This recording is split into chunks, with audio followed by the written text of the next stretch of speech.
Boa tarde a todos. Obrigado, Thiago, pela apresentação. Um prazer estar aqui com vocês por mais um trimestre.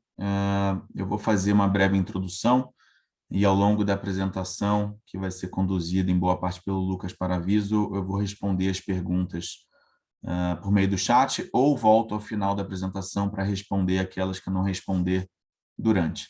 Bom, a gente começa a apresentação com alguns destaques do trimestre aqui na carta do gestor, começando pelas questões macroeconômicas. Foi um trimestre de extrema volatilidade, como não poderia ser diferente.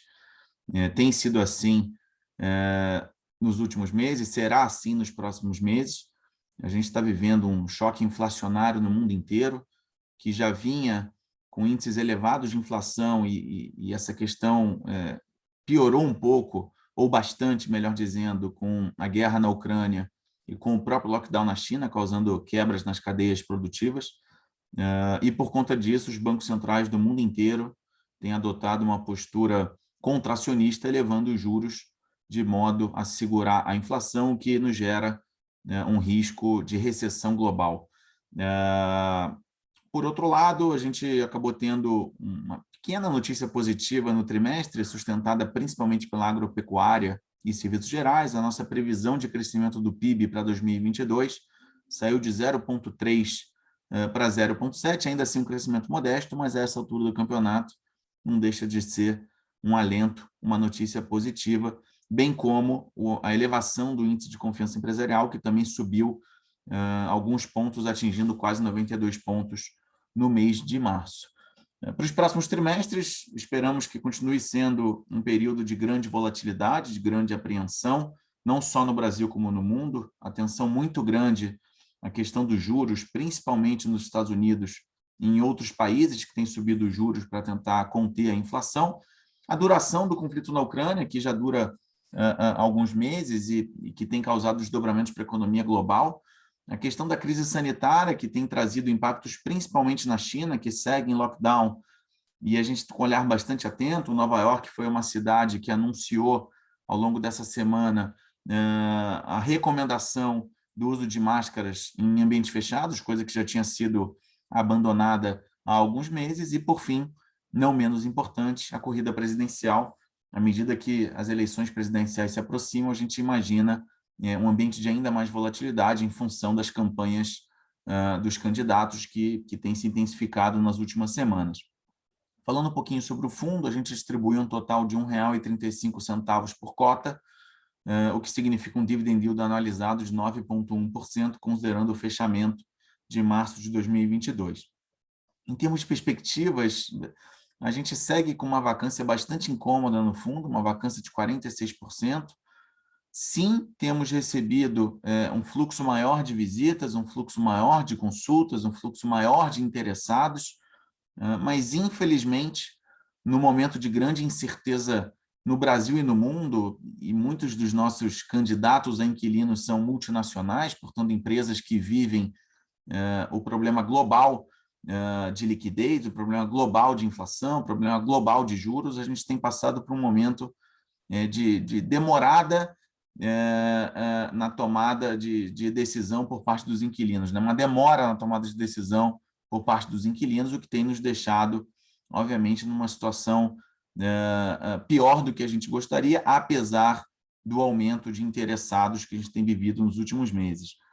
Temos trabalhado muito fortemente nisso, temos tentado de tudo, temos intensificado a nossa agenda comercial, não só com o time orgânico da Asset, mas também com os terceirizados que atuam na comercialização, mas, infelizmente, a gente não tem tido a velocidade que a gente gostaria na alocação dessas áreas vagas. A última nova alocação que a gente teve foi na Faria Lima, a gente alugou um andar, o nono pavimento do Faria Lima Plaza, com uma BL um pouco superior de 2.000 metros quadrados, e seguimos trabalhando para concluir a locação do prédio. A gente tem uma negociação muito avançada com uma multinacional para a alocação de 10 andares. Essa negociação já vem há muitos meses. O contrato está muito avançado, está muito próximo, mas a gente tem percebido uma postura por parte dessa companhia de segurar um pouco e entender qual vai ser a diretriz da holding lá fora, principalmente em relação aos desdobramentos do que a gente tem vivido. A gente tem vivido, inclusive, um sell-off, né, uma venda generalizada de ações de tecnologia nas bolsas americanas, e isso tem causado uma série de incertezas de curto prazo para diversas companhias ligadas à tecnologia, como é o caso desse possível inquilino. A gente continua otimista com a alocação desses andares, mas, infelizmente, como eu já mencionei, não tem acontecido no ritmo que a gente gostaria. Não bastasse a pandemia que a gente viveu, que causou um transtorno enorme no segmento de lajes corporativas e que ainda tem causado, na verdade, os prédios ainda não estão na capacidade total de ocupação. A gente tem percebido um incremento gradual na população dos prédios, mas ainda percebemos muita gente receosa para voltar para o escritório. Além de tudo, a gente está vivendo uma crise financeira ligada à inflação, ligada a juros, ligada à guerra na Ucrânia, a persistência da crise sanitária na China, e, portanto, isso tem causado uma demora na tomada de decisão que definitivamente não estava nos planos. A gente divulgou recentemente a demonstração financeira de 2021, já auditada pela Ernst Young, está disponível para todos na CVM. E, por fim, a gente, obviamente, está finalizando a obra lá do Faria Lima Plaza, que está muito próxima de ser concluída. Na verdade, o prédio está pronto. Para quem passa na rua a olho nu, o prédio está pronto. A gente está só finalizando alguns checklists de obra para receber o prédio realmente de forma impecável. E os inquilinos que já têm contrato assinado, que são 3, já estão com as suas obras em andamento. 2 deles praticamente com o escritório finalizado, e muito em breve a gente deve passar a ter bastante gente frequentando o prédio. Passando para o slide seguinte, a gente traz aqui alguns destaques, algumas informações relevantes do trimestre. A gente segue com a ABL igual aos últimos 2 trimestres, quase 77 mil metros quadrados de ABL, uma vacância física bastante incômoda, como eu já mencionei, 46%. É algo que a gente está trabalhando muito fortemente para reduzir, mas, infelizmente, por tudo que eu comentei, não tem sido no ritmo que a gente gostaria. A gente está bastante incomodado com isso. Vocês podem ter certeza que a gente tem trabalhado noite e dia para minimizar essa situação absolutamente desconfortável, e a inadimplência ainda em 0%, portanto, nenhum dos inquilinos tem nos tirado o sono para pagamento do aluguel na virada do mês. Pode passar, por favor. Aqui uma rápida linha do tempo, não temos novidades, já há 3 trimestres, portanto, eu vou passar a palavra agora para o Lucas Paraviso, do time de gestão, que vai dar continuidade à apresentação, em paralelo às perguntas que existam no chat. Ao final, caso não tenha respondido alguma, eu volto aqui para responder. Obrigado. Obrigado, Carrasco. Agradeço a participação de todos. Dando sequência no cenário macro, o Carrasco colocou um cenário bastante desafiador. A projeção de crescimento do PIB em 2022 é de apenas 0,7%. Houve uma certa melhora, né, em relação ao trimestre anterior, mas ela ainda é muito tímida. A gente teve os 2 primeiros meses de 2022 bastante negativos. A gente vai ver isso também nos próximos slides. E em relação ao PIB, isso acabou mudando muito pouco a expectativa aí para o ano. Mas os nossos analistas de macro veem que há sim uma possibilidade até de uma melhora, vai depender muito de como vai destravar esses principais fatores que a gente destaca aqui, a questão dos juros, se a gente realmente chegar no final do ciclo de alta, isso também deve destravar um pouco mais o investimento. Então a gente está monitorando aí esses diversos fatores, além da guerra na Ucrânia, e a gente tem a questão da corrida presidencial também, que atrasa bastante nesse sentido, mas pelo visto a coisa está bastante antecipada no sentido de discussões. Então a gente espera que a gente tenha um cenário um pouco mais calmo nos próximos meses para a gente poder liberar mais a economia. Em relação à meta Selic, já aproveitando 12,75%, então esse ciclo de alta ele vem bastante forte nos últimos meses, o que impacta bastante também a decisão das empresas. Então, essa questão de ocupação de lajes também está ligada ao preço, né, dessa alocação. As empresas geralmente precisam fazer bastante investimento, isso está ligado com expansões, então toda essa questão macro interfere bastante na economia real, e o setor de lajes corporativas é muito conectado. Então, a gente espera que esse ciclo de alta esteja bem próximo. Analistas de mercado estimam algo entre 13%, 13,5%, e claro, vai depender muito também de como que a inflação vai começar a reduzir. Então, a gente segue monitorando esse aspecto. No próximo slide, a gente traz o PIN. Então, depois de uma forte recuperação, né, da indústria, a gente falou muito durante a pandemia que a indústria segurou bastante, ela conseguiu ser muito resiliente, depois ela deu uma leve queda e começou a estagnar, e agora, recentemente, no mês de março, cresceu 0,3% em relação a fevereiro. Então, ainda é um crescimento muito modesto, andando um pouquinho de lado. A gente espera que haja uma melhora macro realmente para que a indústria volte a crescer. A questão dos custos da matéria-prima tem sido algo muito difícil, commodities também, a gente vê a elevação e quebras também, então, de safras, tudo isso atrapalha bastante aqui o setor, o fornecimento de matéria-prima e algumas indústrias fundamentais no país. Em relação ao índice de confiança empresarial, também mais ou menos nessa mesma guinada de andar de lado nos últimos meses, teve uma melhora agora, depois de 4 quedas consecutivas nesse índice de confiança.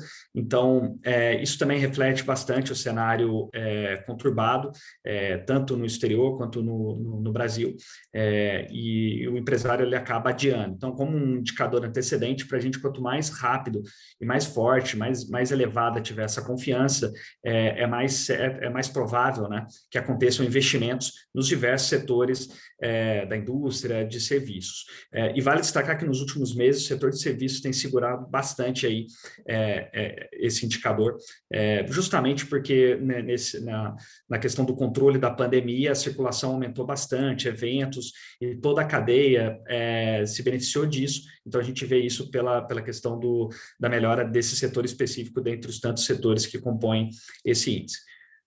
No próximo slide, a gente fala da inflação, então, bastante elevada, a gente já tinha experimentado isso em 2020, pelo IGPM, 2020 teve uma questão cambial muito forte, 2021 também se repetiu, somente agora, em 2022, que essa questão cambial ela vem sendo controlada, mas ainda assim a cadeia está bastante afetada. Níveis de oferta e demanda ainda descompassados, então a gente está tendo ainda uma inflação elevada tanto para IGPM quanto para IPCA, e somente a partir dos próximos anos é que se espera aí um maior controle. Então, 2023, 2024 em patamares já razoáveis para o padrão do Brasil. Tá? Em relação ao CAGED, a geração líquida de vagas foi positiva no mês de março, então também um indicador muito importante. Depois de uma grande recuperação, esse indicador começou a cair um pouco, as vagas líquidas, e agora voltou a crescer. Isso aqui movimenta a renda, então é um indicador fundamental. Quanto mais elevado tiver esse compasso de geração de empregos, também melhora, e a gente sabe que isso se reflete em diversos setores da sociedade, também em questões de ocupação e dentro aqui do nosso segmento de lajes corporativas. Com isso, a gente fecha o cenário macro. Vamos apresentar agora os detalhes do fundo. No último trimestre, agora de 2022, a média de distribuição foi de 0,45 por cota. Tá?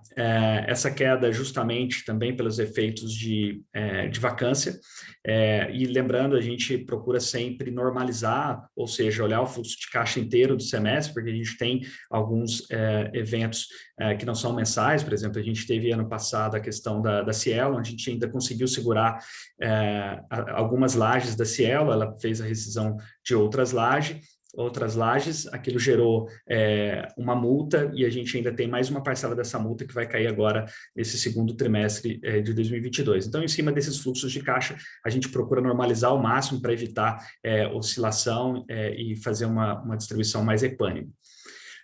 No próximo slide, a gente traz a evolução do fundo. Então, infelizmente, o fundo teve seu IPO em dezembro de 2019, com 100% de ocupação em todos os ativos, um momento muito positivo para o setor, era um momento em que as empresas estavam com um planejamento de ocupação e um planejamento também estratégico bastante agressivo para o ano de 2020, era sim um momento de crescimento, né, de expectativa de crescimento, mas infelizmente a pandemia trouxe uma quebra muito forte, uma quebra sem precedentes, né, em toda a cadeia, e claro, alguns produtos vão sofrer mais que os outros, e o setor de lajes corporativas foi direto na veia, na medida que as empresas basicamente cortaram o uso de lajes por um bom tempo. Isso a gente vê pela evolução do retorno, a gente consegue acompanhar também os piores momentos da pandemia, quase que existe uma correlação bastante forte, né? E com a evolução, a gente tem hoje menos 25% de retorno total, então a cota, obviamente, com toda essa questão de incerteza no mercado secundário, ela foi sendo tradada a valores mais baixos. Hoje é um retorno desde o IPO de menos 25%, e FIX caiu 5% nesse mesmo período de existência do fundo, e a cota patrimonial menos 21%. Então, na demonstração financeira, vocês podem ver mais detalhes sobre a avaliação. Aqui o avaliador ele trouxe todo esse contexto, né? Então, para o momento, ele trouxe toda a carga de maior demora nesse nível de ocupação, como o Carrasco comentou. Essa decisão das empresas ela está bastante dilatada, além da grande pesquisa que as empresas hoje têm a oportunidade de fazer, né? E falando do estado de São Paulo e São Paulo e região, antes se tinha um efeito contrário. Se tivesse uma vaga em alguma laje, a ocupação era buscada rapidamente. Hoje as empresas sabem que tem uma oferta muito maior, então elas estão demorando mais também, o que dificulta aqui a recuperação acelerada do fundo. No próximo slide, a gente entra nos indicadores operacionais. Então, o fundo alocado em 98% em imóveis, tipologia dos contratos 100% típico. Vencimento dos contratos, aqui 2022 é basicamente o prêmio de locação do FL Plaza. Então, quando a gente finalizar, receber esses últimos detalhes de obra, a gente faz o closing, e aí todos os contratos do ativo são incorporados aqui na visão do fundo, tá bom? Então, também para a questão do revisional é o mesmo fator, então um fator temporário. Em relação ao índice de reajuste, predomínio do IGPM, e em relação ao mês, a gente tem aqui uma distribuição maior no primeiro semestre. No próximo slide, a gente traz a questão do volume de negociações da cota no secundário. Foram negociados 73 milhões, o que representa um aumento aí de 9% em relação ao trimestre anterior. Então, ainda sem grandes variações, o valor de mercado da cota fechou em R$ 59,27, cerca de 25% inferior ao valor patrimonial. No próximo slide, a base de cotistas, concentração em pessoas físicas, 89%, investidores por região, uma concentração no Sudeste, mas uma distribuição maior aí também nas outras regiões em relação a outros fundos, com 20% também na região Sul. Em relação à quantidade de cotistas, o fundo fechou, né, o último trimestre de 2019 com 14.741, hoje o fundo tem 56.208 investidores. É sempre importante essa pulverização no sentido de maior liquidez no secundário, então a gente acompanha a evolução desses números a cada trimestre. Em relação ao fundo, todos os ativos localizados no estado de São Paulo, basicamente São Paulo capital e Alphaville, Barueri. Em relação aos locatários, 56% da renda advinda do FL Plaza, aqui questão do prêmio também de locação. Em relação ao setor de atuação dos locatários, 56% também no FL Plaza, e aí lembrando, quando a gente finalizar o close, a gente vai ter o perfil dos locatários hoje que já ocupam as lajes e estão fazendo hoje reformas. Depois, acompanhado do setor financeiro, o setor financeiro tinha uma concentração maior, agora esse perfil vai mudando aos poucos, industrial, produção, tecnologia e outros. Em relação ao fundo, um overview das características, a gente tem 14 locatários, né, de plência de 0%, a vacância, como o Carrasco comentou, super incômoda, de 46% dentro desse segmento, e a área construída 76.714 metros quadrados.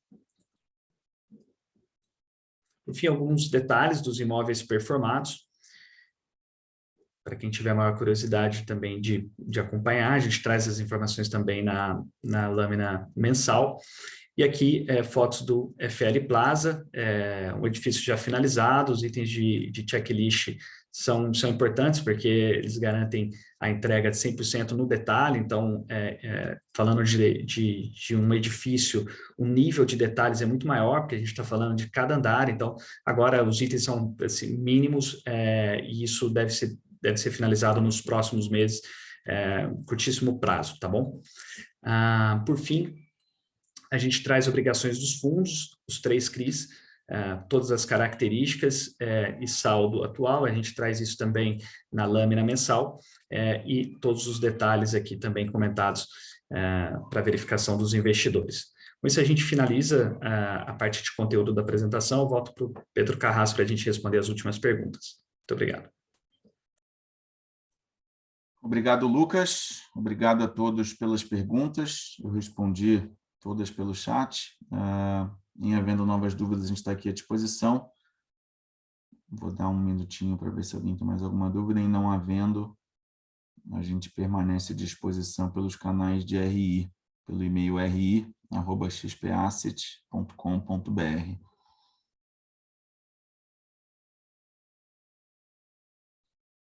Bom, na ausência de novas perguntas, mais uma vez eu agradeço a participação de todos, as perguntas. Desejo um ótimo final de tarde e até o próximo trimestre.